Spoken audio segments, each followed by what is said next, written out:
जब से प्रवचन सुन रहे माता जी को बुलाओ। मैं समझ पूछ गए? लूं। बीच मंच पे बीच में टोकते हो, जो लिखा है वो लिखा है, बुलाओ मतलब बुलाओ। नहीं लिखा है हमको वो। बुद्धू समझते हो, बुलाओ। नहीं लिखा है वो। हाँ तो बुलाओ। बागेश्वर धाम के पीठाधीश्वर धीरेंद्र कृष्ण शास्त्री को लोग बागेश्वर धाम बाबा या बागेश्वर धाम सरकार के नाम से जानते हैं। धीरेंद्र कृष्ण शास्त्री एक भारतीय कथावाचक हैं और मध्य प्रदेश के छतरपुर जिले के गढ़ा गांव में 4 जुलाई को पैदा हुए थे। उनके पिता का नाम रामकृपाल गर्ग और मां का नाम सरोज शास्त्री है। उनके एक भाई और एक बहन भी हैं। धीरेंद्र कृष्ण शास्त्री ब्राह्मण परिवार से हैं। जैसा कि आप जानते हैं, बागेश्वर धाम आजकल कितनी चर्चा में है लोगों के मन में। इस जगह को लेकर कई सवाल भी आ रहे होंगे कि आखिर ये जगह किस बारे में है, कहाँ है, बागेश्वर वाले महाराज कौन हैं। बागेश्वर धाम भगवान हनुमान के मंदिर के लिए फेमस है। बागेश्वर धाम अनेक तपस्वियों की दिव्य भूमि है, जहां दर्शन मात्र से ही लोगों को बालाजी महाराज की कृपा और आशीर्वाद प्राप्त हो जाता है। बता दें, हनुमान की कृपा और आशीर्वाद लेने के लिए भक्त भारत के सभी राज्यों से आते हैं। आज का युग कल युग है।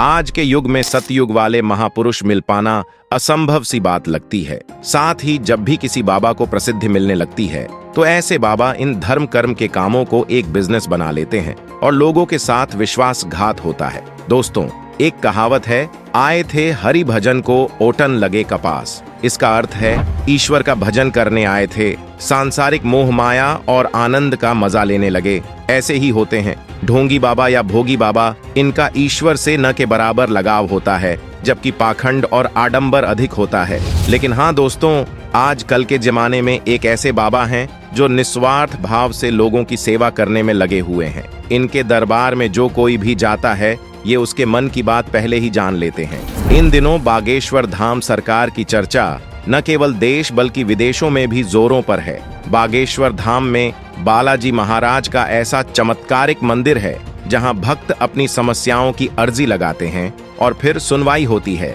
बागेश्वर धाम के पीठाधीश्वर पंडित धीरेंद्र कृष्ण शास्त्री की चर्चा इन दिनों खूब सुनने को मिलती है। धीरेंद्र शास्त्री द्वारा यह दावा किया जाता है कि जो भक्त यहाँ अपनी अर्जी लेकर आते हैं, उनकी समस्या का निवारण हो जाता है। पंडित धीरेंद्र शास्त्री दिव्य दरबार लगाते हैं, लेकिन क्या आप जानते हैं कि बागेश्वर धाम से कई रहस्य भी जुड़े हुए हैं। दोस्तों, हम बात कर रहे हैं यहाँ पर श्री बालाजी बागेश्वर महाराज की, जिनकी चर्चा केवल देश में ही नहीं बल्कि विदेशों तक फैली हुई है।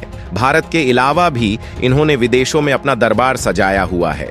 बागेश्वर बाबा जो अपने कड़क अंदाज में बोलना शुरू करते हैं तो भक्त अपने आप ही आस्था में लीन हो जाते हैं। कुछ लोग रोना पीटना भी शुरू कर देते हैं। लेकिन इन सब चीजों के पीछे सच्चाई क्या है और क्यों लोग बाबा के सामने आते ही सब कुछ भूल जाते हैं? क्या सच में बागेश्वर धाम के पास दिव्य शक्तियां हैं या फिर इनका असली चेहरा कुछ और ही है? पुलिस ने सारी बातें जनता के सामने लाकर खड़ी कर दी है। ऐसे में इतने कम समय में बागेश्वर बाबा ने इतनी ज्यादा प्रसिद्धि कैसे हासिल करी और इनकी शक्तियों की क्या सच्चाई है?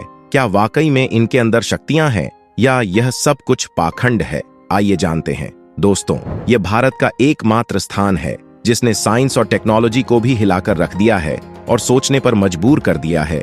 आखिर ऐसा कैसे हो सकता है, क्यों? अगर बागेश्वर धाम के महाराज धीरेंद्र शास्त्री से पूछे तो वह कहते हैं कि यह सब कुछ बालाजी और उनके दादाजी की कृपा से मुमकिन हो पाता है। वह खुद कुछ भी नहीं करते। लेकिन अगर आप हमारी बात माने तो यह सब कुछ धीरेंद्र शास्त्री के कठोर परिश्रम से संभव हो पाया है। 12 साल की छोटी सी उम्र में, जहां बच्चे अपने घर का पता भी नहीं बता पाते, उस उम्र में यह दिन भर हनुमान चालीसा का पाठ किया करते थे और इस नियंत्रण जाप ने इनकी बुद्धि को इतना ज्यादा प्रबल बना दिया कि आज यह उस स्तर पर पहुंच गए हैं जहां इन्हें लोगों की बात को समझने में रत्ती भर भी समय नहीं लगता। बागेश्वर धाम की चर्चा इन दिनों भले ही तेजी से हो रही है, लेकिन इसका निर्माण बहुत समय पहले ही हो चुका था। बागेश्वर धाम में बालाजी महाराज का प्राचीन और चमत्कारिक मंदिर है। पंडित धीरेंद्र शास्त्री से पहले यहाँ पीढ़ी दर पीढ़ी प्रसिद्ध संत दिव्य दरबार लगाते आए हैं, लेकिन शुरू में इसका प्रचार प्रसार इतनी तेजी से नहीं हुआ था जैसा कि आज है। बागेश्वर धाम मंदिर की विशेषता यह है कि यहाँ आए भक्तों की मनोकामना पूरी होती है और समस्याओं का समाधान होता है। मान्यता है कि बालाजी महाराज और सन्यासी बाबा की कृपा से सब सिद्ध हो जाता है।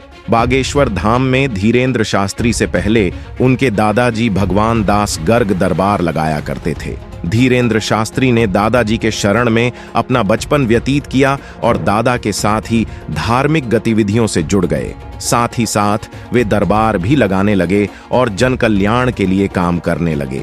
इस तरह से धीरेंद्र शास्त्री को सिद्धि प्राप्त हुई।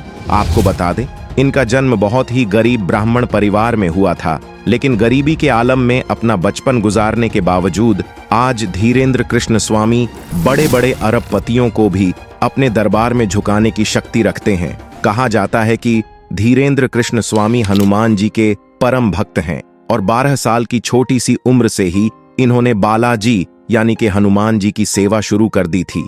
इनका पूरा ध्यान भगवान की सेवा में ही लगा रहता था और सालों तक किसी तरह तपस्या करने के बाद धीरेंद्र कृष्ण स्वामी को कुछ ऐसी शक्तियां प्राप्त हुईं जिनकी मदद से आज यह सामने मौजूद व्यक्ति के बिना बताए ही उनकी परेशानियां समझ जाते हैं और इस पर्चे में लिख देते हैं।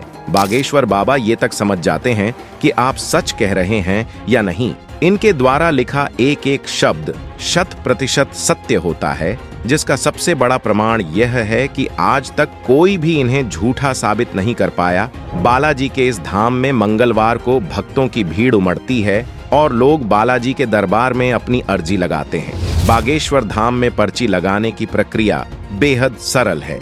यहाँ आपको एक पर्ची पर अपनी समस्या लिखकर उसे लाल कपड़े में नारियल के साथ बांधकर यहाँ परिसर में रखना होता है। यहाँ पर आपको लाल, पीले और काले कपड़े में बंधे हुए नारियल मिल जाएंगे। इसके पीछे की वजह यह है कि अगर आपकी अर्जी सामान्य है तो लाल कपड़े में नारियल बांधें, अगर शादी विवाह से जुड़ी अर्जी है तो नारियल को पीले कपड़े में बांधें और अगर अर्जी प्रेत बाधा से जुड़ी है तो नारियल को काले कपड़े में बांधें।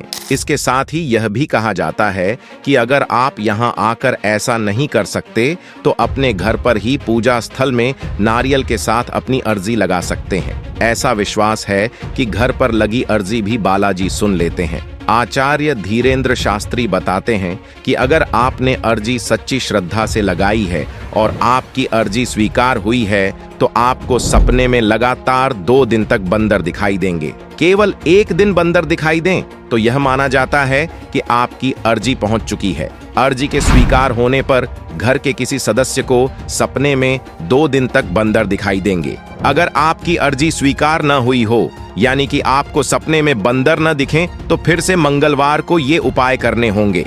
इन उपायों को 2-3 मंगलवार तक दोहराने से आपकी अर्जी अवश्य स्वीकार होगी। तो दोस्तों, आपको आज की ये वीडियो कैसी लगी कमेंट में जरूर बताइए। वीडियो अच्छी लगी हो तो लाइक जरूर करें, साथ ही चैनल को सब्सक्राइब भी जरूर कर लें। धन्यवाद।